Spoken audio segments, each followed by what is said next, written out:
On Thanksgiving 2024, a smuggler in a Dodge Caravan led DPS troopers on a high-speed pursuit through a neighborhood in Starr County. During the pursuit, multiple passengers were observed sticking out of the rear hatch.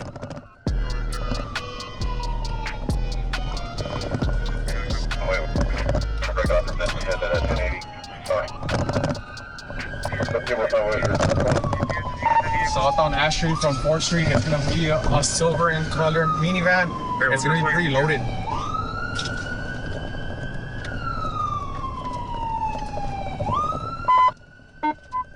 Let's go see 1080 westbound second. The suspected smuggler eventually bailed out and ran toward the brush. Multiple migrants also bailed out and ran in different directions. Bail up. Hey, no se mueva!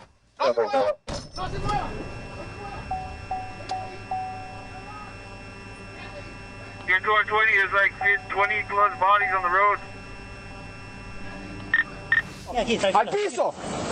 Al piso! Hey! Hey! Al piso! Señor! Ven para acá! Hey! Get this guy! Go in the back, in the back, in the back, in the back! Get him! Hey! Just watch the back. Just let him out. Al piso. Al piso. Al piso, bien. Siéntate hasta abajo. Hasta abajo, dame la mano. Dame la mano. Estoy diciendo bien. Las cintas y los zapatos, por favor. With the assistance of the U.S. Border Patrol, all 18 illegal migrants were apprehended, and the suspect was charged with smuggling of persons and evading arrest. It is incredible that a total of 19 people were jammed into this minivan.